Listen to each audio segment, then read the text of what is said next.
મિત્રો આજે ફિનોલની રાસાયણિક પ્રક્રિયાઓ આપણે સમજીશું, પણ ઇમ્પોર્ટન્ટ બાબત બરાબર ધ્યાનમાં રાખજો કે ફિનોલમાં બે સમૂહ છે. એક OH સમૂહ જેને આપણે હાઇડ્રોક્સિલ સમૂહ કહીશું. આ હાઇડ્રોક્સિલ સમૂહ જેને આપણે ઉપસમૂહ કે ગૌણ સમૂહ તરીકે ઓળખીશું. આ ઉપરાંત બેન્ઝીન ચક્ર ધરાવતો ફિનાઇલ સમૂહ ધરાવતો મુખ્ય સમૂહ, એટલે આ મુખ્ય સમૂહ, આ ઉપસમૂહ. તો ઉપસમૂહને અનુલક્ષીને કેટલીક પ્રક્રિયાઓ આપી જે આપણે શીખી ગયા. એક ઉપસમૂહને અનુલક્ષીને માત્ર અહીંયા જ પ્રક્રિયા થાય, બેન્ઝીન ચક્રમાં કે ફિનાઇલ ચક્રમાં કોઈ જ પ્રક્રિયા ન થાય, માત્ર OH સમૂહમાં જ પ્રક્રિયા થાય. તો એવી પ્રક્રિયાઓ કહીએ તો આપણે શીખી ગયા. એક એસ્ટરીકરણ કોની સાથે પ્રક્રિયા આપે તો કે એસિડ સાથે આપે, એસિડ ક્લોરાઇડ સાથે આપે અને એનહાઇડ્રાઇડ સાથે આપે. તેમજ તે એસ્ટરીકરણ પ્રક્રિયા સાંદ્ર સલ્ફ્યુરિક એસિડના અલ્પ પ્રમાણ સાથે પ્રક્રિયા આપે. OH સમૂહને અનુલક્ષીને પહેલી પ્રક્રિયા એસ્ટરીકરણ શીખી ગયા. બીજી પ્રક્રિયા એસિડિક ગુણ. ફિનોલ પોતે એસિડિક ગુણધર્મ ધરાવે છે, જે NaOH સાથેની પ્રક્રિયાથી પુરવાર થાય છે, પરંતુ તે નિર્બળ એસિડ છે, પ્રબળ એસિડ નથી, અને તેને પરિણામે તે નિર્બળ બેઝ સાથે કોઈ જ પ્રક્રિયા આપતું નથી. આમ એનો એસિડિક ગુણ એ નિર્બળ છે.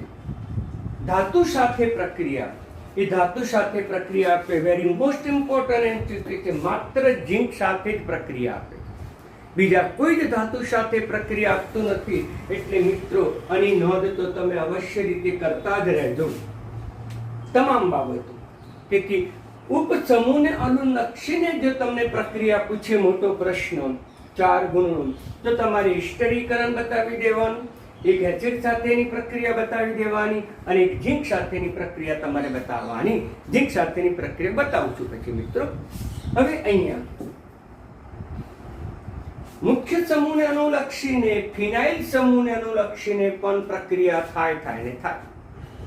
પણ એ કોને અનુલક્ષીને? બેન્ઝીનને અનુલક્ષીને. બેન્ઝીનમાં 6 પાઈ ઇલેક્ટ્રોન છે મિત્રો. આ 2 પાઈ ઇલેક્ટ્રોન, આ 2 ને 2 4 અને બીજા આ 6, આમ 6 પાઈ ઇલેક્ટ્રોન છે. આમ એની પાસે ઇલેક્ટ્રોન વધુ છે. ઇલેક્ટ્રોન ભ્રમણ કરે છે અને ઇલેક્ટ્રોન વધારે છે. ઇલેક્ટ્રોન વીજભાર પણ વધુ છે. એકના એક શબ્દ. તેથી દાખલ થતો કોઈ પણ સમૂહ એ હંમેશા ધન વીજભારી થશે, જેને લુઈસ એસિડ પણ કહેવામાં આવે. અગાઉ ઘણી ચર્ચા કરી છે. એને કોના પ્રત્યે અનુરાગ હશે? આ ભ્રમણ કરતા ઇલેક્ટ્રોન ઉપર, ઇલેક્ટ્રોન વીજભાર ઉપર અનુરાગ હશે, આકર્ષણ હશે. માટે તેને ઇલેક્ટ્રોન અનુરાગી સમૂહ તરીકે આપણે ઓળખીએ છીએ. માટે આની અંદર દાખલ થતો કોઈ પણ સમૂહ હંમેશા ધન વીજભારિત જ હોય. તેથી ફિનોલ ઇલેક્ટ્રોન અનુરાગી એરોમેટિક વિસ્થાપન પ્રક્રિયા આપે છે. શા માટે આપે છે? જે મેં અહીંયા ચર્ચા કરી. 2 પ્રકારની પ્રક્રિયા છે. એક નાઇટ્રેશન, બીજું હેલોજિનેશન, ખાસ કરીને બ્રોમિનેશન છે મિત્રો. તો નાઇટ્રેશન પ્રક્રિયા, બીજી હેલોજિનેશન. પરંતુ દાખલ થતો સમૂહ કોની હાજરીમાં થાય છે? તો કે OH સમૂહની હાજરીમાં થાય. તો OH સમૂહ પણ અસર કરતા તો છે. OH સમૂહ એ ઓર્થોપેરા નિર્દેશક સમૂહ છે મિત્રો. માટે આની હાજરીમાં દાખલ થતો કોઈ પણ સમૂહ ક્યાં દાખલ થશે? કાં તો ઓર્થો સ્થાનમાં દાખલ થશે, કાં તો પેરા સ્થાનમાં દાખલ થશે મિત્રો. એને હું આ રીતે પણ આપણે બરાબર સમજવાનું કે ફિનોલ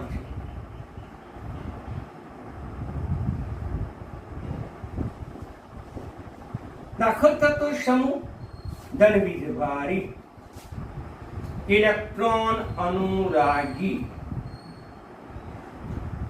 ધન વીજભારી, અને ધન વીજભારીને કહેવાય લુઈસ એસિડ. આની અંદર દાખલ થશે.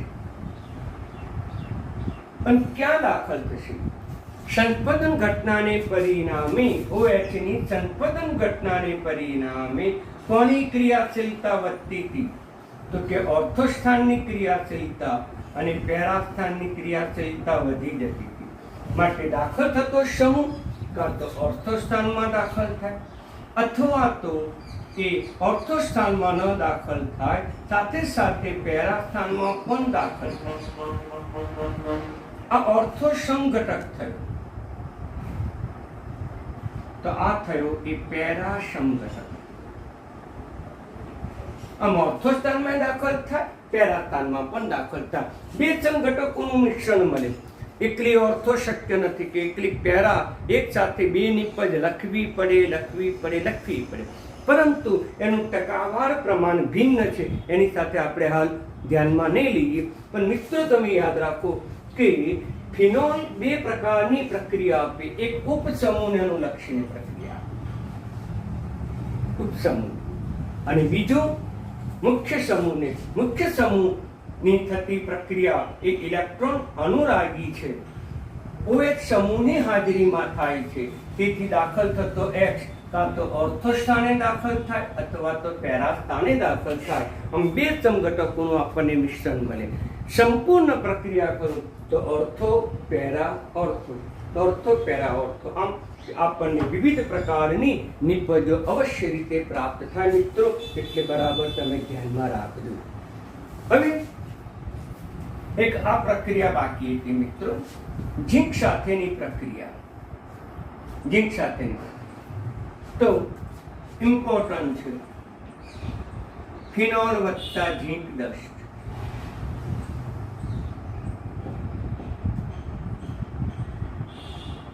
ડસ્ટ એટલે ભૂકો, એની સાથે ગરમ કરવામાં આવે. યાદ રાખો, ફિનોલ માત્ર ઝીંક સાથે જ પ્રક્રિયા કરે છે. એને આ રીતે પણ લખી શકાય કે 6H5 વત્તા ઝીંક ગરમ કરીશું. અહીંયા ઝીંકને ઓક્સિજન પ્રત્યે પ્રબળ આકર્ષણ છે મિત્રો, બરાબર સમજી લેજો. તેથી ઓક્સિજન સાથે આકર્ષવા માટે અહીંથી બંધ તૂટે છે, અહીંથી બંધ તૂટે છે, અને ઓક્સિજન એ ઝીંક સાથે જોડાઈ જાય છે. અને એક સંયોજકતા બાકી છે કે હાઇડ્રોજન વડે પૂર્ણ થશે. અહીં આપણે સમજીએ, અહીંથી બંધ તૂટે, અહીંથી બંધ તૂટે. ઝીંકને ઓક્સિજન પ્રત્યે પ્રબળ આકર્ષણ છે, તેથી એ ઝીંક ઓક્સિજનને આકર્ષશે. જ્યારે હાઇડ્રોજન છે એ આ કાર્બનની સંયોજકતા પૂર્ણ કરશે, એટલે બની જશે C6H6. પહેલા 5 હતા, હવે 6 થઈ જશે, વત્તા ઝીંક ઓક્સાઇડ.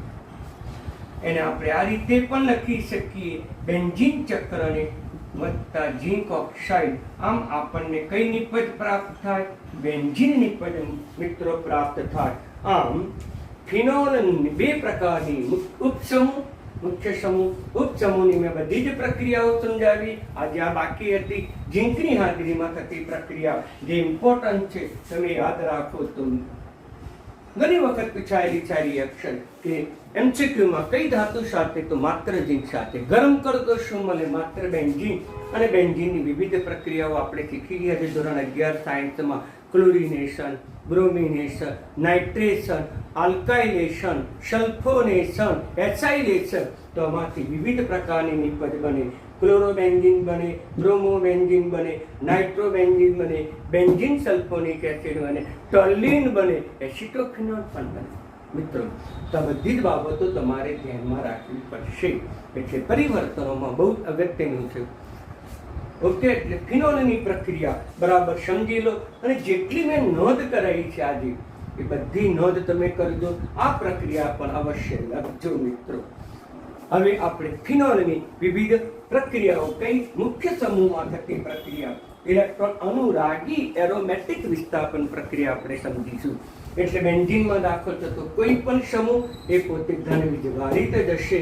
ઓકે મિત્રો, તો હવે આપણે ફિનોલની પ્રક્રિયાઓનો અભ્યાસ કરીશું.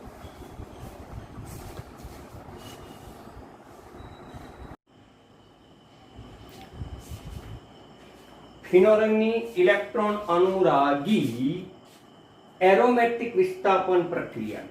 પહેલું નાઇટ્રેશન એટલે શું? તો કે NO2 સમૂહ. પણ મિત્રો હંમેશા બેન્ઝીન ચક્રમાં દાખલ થતો સમૂહ NO2 જ હોય. આ NO2 ઉપર પ્લસ છે. કોના પ્રત્યે અનુરાગ છે? ઇલેક્ટ્રોન પ્રત્યે. બેન્ઝીનના ફિનાઇલ ચક્રના આ જે ફિનાઇલ ચક્ર છે, આ ફિનાઇલ ચક્ર એના 6 પાઈ ઇલેક્ટ્રોન વડે આકર્ષણ થાય છે, એટલે NO2 સમૂહ જોડાય છે. પરંતુ મિત્રો આ NO2 સમૂહ દાખલ કરવો હોય તો મંદ નાઇટ્રિક એસિડની હાજરીમાં પ્રક્રિયા કરવી પડે. તો મંદ નાઇટ્રિક એસિડ અને મંદ નાઇટ્રિક એસિડની હાજરીમાં પ્રક્રિયા કરવામાં આવે એટલે આમાંથી ઉદ્ભવતો NO2+ એ બેન્ઝીનના ઓર્થો અને પેરા સ્થાને જોડાય. શા માટે? કે OH સમૂહ એ ઓર્થો પેરા પ્રેરક સમૂહ છે અને ઓર્થો પેરા પ્રેરક સમૂહ હોવાથી OH ની હાજરીમાં આ NO2 સમૂહ કાં તો ઓર્થો સ્થાનમાં દાખલ થાય અને કાં તો પેરા સ્થાનમાં મિત્રો દાખલ થાય. કાં તો ઓર્થો સ્થાન કાં તો પેરા સ્થાન. આમ ઓર્થો નાઇટ્રોફિનોલ આપણને પ્રાપ્ત થાય. ઓર્થો નાઇટ્રોફિનોલ અને કહીશું પેરા સ્થાને છે એટલે પેરા નાઇટ્રોફિનોલ તરીકે આપણે ઓળખી શકીએ. IUPAC નામ લખવું હોય તો 2 નાઇટ્રોફિનોલ આ પ્રચલિત નામ છે. આનું નામ છે પહેલું, બીજું, ત્રીજું, ચોથું એટલે 4 નાઇટ્રોફિનોલ. એનું IUPAC આ એનું પ્રચલિત નામ છે મિત્રો. 298 કેલ્વિન તાપમાને પ્રક્રિયા કરવામાં એટલે કે ઓરડાના તાપમાને મંદ નાઇટ્રિક એસિડ ઉમેરવામાં આવે અને OH સમૂહની પ્રેરક અસરને પરિણામે NO2 સમૂહ કાં તો ઓર્થો સ્થાને કાં તો પેરા સ્થાને.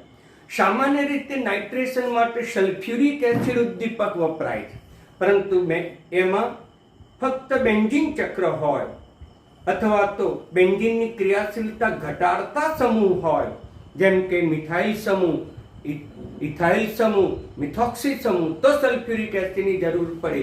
આ તો બેન્ઝીનની ક્રિયાશીલતામાં વધારો કરી સંપદનને પરિણામે બેન્ઝીનની ક્રિયાશીલતા વધે એટલે નાઇટ્રેશન સલ્ફ્યુરિક એસિડની હાજરીમાં કરવામાં આવતું નથી મિત્રો. આ બંનેને છૂટા પાડી શકાય. બંને સંઘટકો છે, એ બંને સંઘટકોને છૂટા પાડી શકાય વિભાગીય નિસ્યંદન અથવા વરાળ નિસ્યંદનની મદદથી. એને સંઘટકોને છૂટા પાડી શકાય વરાળ નિસ્યંદનની મદદથી.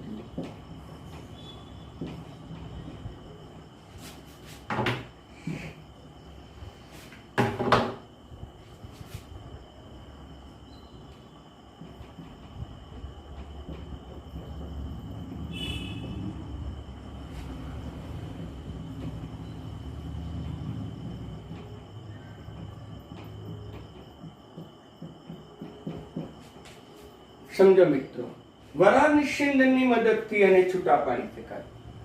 કેમ? કે ઓર્થો નાઇટ્રોફિનોલ લઈએ આપણે. આ ઓર્થો નાઇટ્રોફિનોલ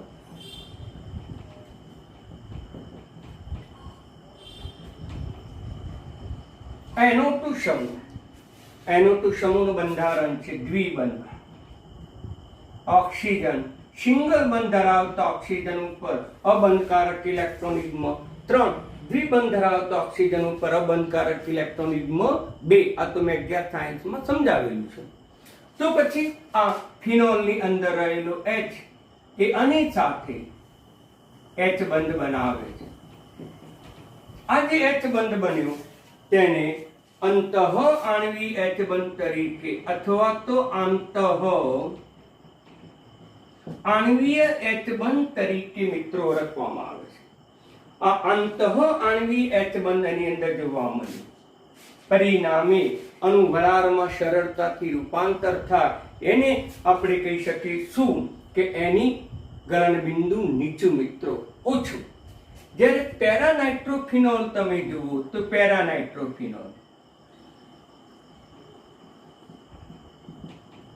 આ NO2 સમૂહ પેરા સ્થાને, પરંતુ આ H આની સાથે H બંધ બનાવી શકતો નથી. OH નો H એ NO2 ના ઓક્સિજન સાથે H બંધ બનાવી શકતો નથી, કારણ કે અંતર વધારે છે. આ ઉપરાંત ફિનાઇલ ચક્રના અવકાશી અવરોધને પરિણામે આ H આ ઓક્સિજન સાથે H બંધ બનાવી શકતો નથી.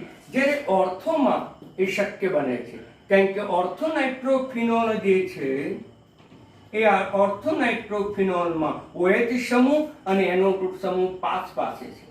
જ્યારે પેરાનાઇટ્રોફિનોલમાં OH સમૂહ અને NO2 સમૂહ એકબીજાથી ઘણા દૂર છે. એટલે મિત્રો ત્યાં તમારે આ જ પ્રકારનો આંતઃ આણ્વીય H બંધ બની શકતા નથી. એમાં H બંધ બને છે, પણ આ પદાર્થ એ બીજા NO2 સાથે, બીજા પેરાનાઇટ્રોફિનોલ સાથે H બંધ બનાવે છે મિત્રો. એટલે ઓક્સિજન સાથે સિંગલ બંધ, અને આપણે ઉલટા ક્રમમાં દોરીએ છીએ આ OH. એટલે એક પેરાનાઇટ્રોફિનોલનો અણુ બીજા પેરાનાઇટ્રોફિનોલના અણુ સાથે H બંધ બનાવે છે. આ જે બન્યું એ H બંધ બન્યું, અને H બંધને તૂટક લાઈનથી દર્શાવવાની પ્રથા છે. પરંતુ અહીંયા બે ભિન્ન અણુઓ વચ્ચે H બંધ બન્યું, માટે અહીંયા કહીશું આંતર આણ્વીય H બંધ. આમ યાદ રાખજો કે ઓર્થોનાઇટ્રોફિનોલ છે એ અંતઃ આણ્વીય H બંધ બનાવે છે, જ્યારે પેરાનાઇટ્રોફિનોલ જે છે, આ પેરાનાઇટ્રોફિનોલ એ પોતે આંતરાણ્વીય H બંધ. અહીંયા એક જ પરમાણુ, એક જ અણુમાં બે સમૂહ વડે H બંધ, ભિન્ન અણુમાં H બંધ, એટલે આંતરાણ્વીય H બંધ રચના થાય. એટલે આનું ગલન બિંદુ ઊંચું, વરાળમાં રૂપાંતર સરળતાથી થતું નથી, અને સરળતાથી વરાળમાં રૂપાંતર પામે. એટલે વરાળ નિસ્યંદનની મદદથી આ સંઘટકોને આપણે અલગ પાડી શકીએ છીએ મિત્રો. બરાબર તમે ધ્યાનમાં રાખજો.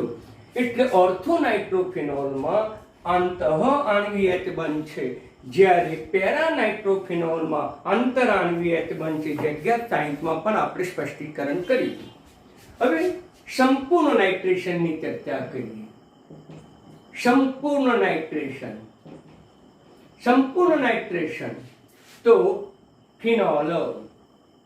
આ ફિનોલનું સંપૂર્ણ નાઇટ્રેશન કરવું છે તો મંદ નાઇટ્રિક એસિડ ના ચાલે. એ વખતે સાંદ્ર નાઇટ્રિક એસિડનો ઉપયોગ કરવો પડે, અને સાંદ્ર નાઇટ્રિક એસિડ અને થોડું ઊંચું તાપમાન. OH સમૂહ એ પોતે ઓર્થોપેરા પ્રેરક સમૂહ છે. એની હાજરીમાં દાખલ થતો કોઈ પણ સમૂહ કાં તો ઓર્થો સ્થાને દાખલ થાય, કાં તો પેરા. પરંતુ સાંદ્ર NO2 છે, ઓર્થો સ્થાને દાખલ થઈ શકે, પેરા સ્થાને પણ દાખલ થઈ શકે, બીજા ઓર્થો સ્થાને પણ દાખલ થઈ શકે. અને આપણે પહેલું સ્થાન, આ બીજું, ત્રીજું, ચોથું, પાંચમું, છઠ્ઠું માટેનું IUPAC નામ થશે 2,4,6 ટ્રાય નાઇટ્રોફિનોલ. 2,4,6 ટ્રાય નાઇટ્રોફિનોલ, જેનું પ્રચલિત નામ છે પિક્રિક એસિડ તરીકે પણ મિત્રો એને ઓળખવામાં આવે. એને કહીશું પિક્રિક એસિડ મિત્રો. તો આમ સંપૂર્ણ નાઇટ્રેશન કરો સાંદ્ર નાઇટ્રિક એસિડની હાજરીમાં મિત્રો, તો આપણને કઈ નિપજ પ્રાપ્ત થશે? પિક્રિક એસિડ નિપજ. મંદ નાઇટ્રિક એસિડની હાજરીમાં બે સમઘટકો પ્રાપ્ત થાય, એક ઓર્થો સમઘટક, પેરા. પરંતુ એ બંનેને સરળતાથી છૂટા પાડી શકાય. વરાળ નિસ્યંદનની મદદથી આ બંને સમઘટકોને છૂટા પાડી શકાય. સરળતાથી વરાળમાં રૂપાંતર થાય. સરળતાથી વરાળમાં રૂપાંતર થઈ શકતું નથી. ઓકે, કારણ કે આમાં આંતઃ આણ્વીય H બંધ છે, અહીં આંતર આણ્વીય H બંધ છે મિત્રો. અલગ અલગ બધા અણુઓ વચ્ચે H બંધ રચાયો. એક જ અણુમાં બે ક્રિયાશીલ સમૂહ વડે H બંધ રચાયો. એટલે આટલી વસ્તુ બરાબર ધ્યાનમાં રાખજો. તો આપણે અહીંયા નાઇટ્રેશન પૂરું. હવે આપણે લઈએ એલોજીનેશન. નંબર 2, એલોજીનેશન.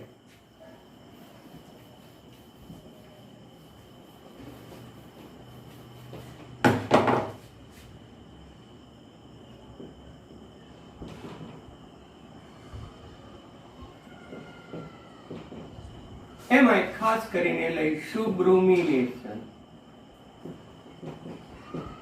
એમાં આપણે ચર્ચા કરીએ બ્રોમિનેશન. તો બ્રોમિન સમૂહ દાખલ કરવો.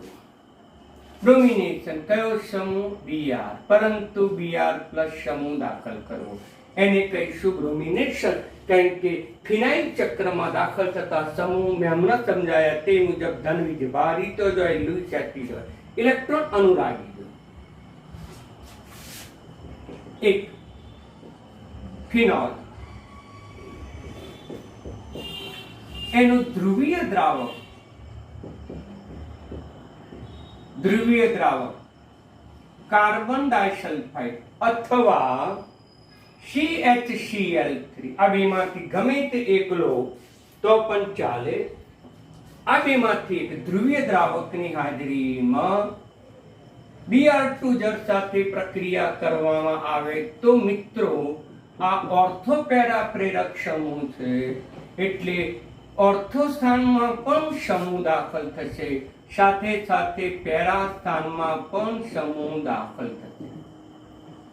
ઓર્થોપેરા આની હાજરીમાં OH ની હાજરીમાં કોઈ પણ સમૂહ દાખલ કરો, કાં તો ઓર્થો સ્થાનમાં કાં તો પછી પેરા સ્થાનમાં. આ જે સમઘટક છે એ આપણને અલ્પ પ્રમાણમાં પ્રાપ્ત થશે. આ જે સમઘટક છે એ આપણને વધુ પ્રમાણમાં પ્રાપ્ત થશે ઓર્થો સ્થાને છે. એટલે ઓર્થો અથવા તો IUPAC 2-bromo-phenol. આનું નામ 1 2 3 4 4-bromo-phenol નિપજ પ્રાપ્ત થાય. ઓકે મિત્રો, તો આમાંથી આ વધુ પ્રમાણમાં MCQ માં યાદ, આ ઓછા પ્રમાણમાં પ્રાપ્ત થાય. અથવા ફિનોલની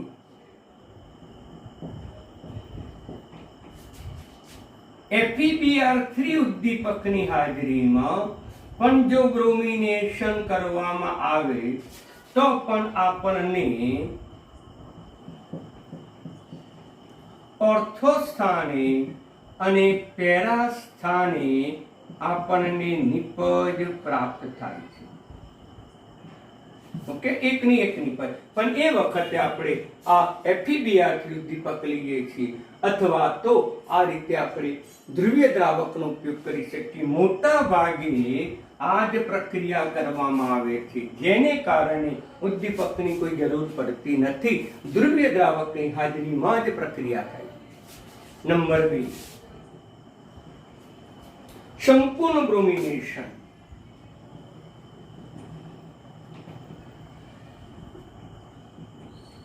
મિત્રો યાદ રાખો, સંપૂર્ણ બ્રોમિનેશન, ફિનોલનું સંપૂર્ણ નાઇટ્રેશન એટલે સંપૂર્ણ બ્રોમિનેશન. સંપૂર્ણ બ્રોમિનેશન પણ કરી શકાય. આ ફિનોલ એ ફિનોલની Br2 જળ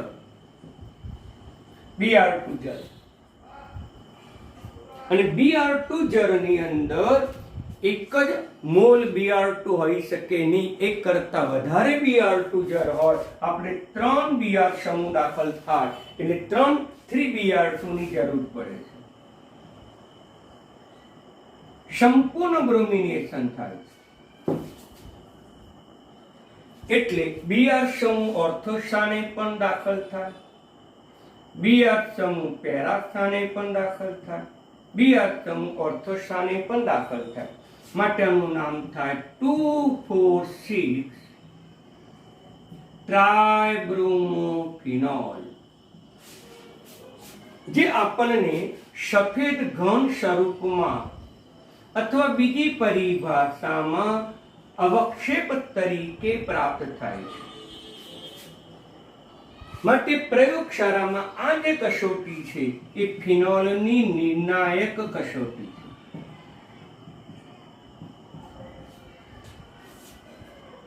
કારણ કે બ્રોમિન જળ છે એ બ્રોમિન જળનો રંગ તપકીરીઓ છે. અંગ્રેજીમાં જેને કહીશું બ્રાઉન રંગ છે. એટલે ફિનોલની અંદર બ્રાઉન રંગનો Br2 જળ ઉમેરવામાં આવે તો અણુ રંગ દૂર થઈ જાય છે અને સફેદ અવક્ષેપ આપણને પ્રાપ્ત થાય છે, ઘન પદાર્થ પ્રાપ્ત થાય છે. માટે આ પ્રક્રિયાને એ ફિનોલની નિર્ણાયક કસોટી તરીકે મિત્રો ઓળખવામાં આવે છે. એટલે બરાબર ધ્યાન આપજો. હવે જે સ્થાને Br જોડાય એ સ્થાનેથી H છૂટો પડે. અહીંથી H છૂટો પડે ઓર્થો સ્થાનેથી, પેરા સ્થાનેથી, ઓર્થો સ્થાને. ટૂંકમાંથી 3 H છૂટા પડે. એ 3 H Br સાથે જોડાય એટલે 3HBr બને. કુલ બ્રોમિન કેટલા થાય? 1 2 3 4 અને 6 એટલે 6 થયા. 3 4 5 અને 6 3 2 6 સંતુલિત સમીકરણ થઈ ગયું મિત્રો.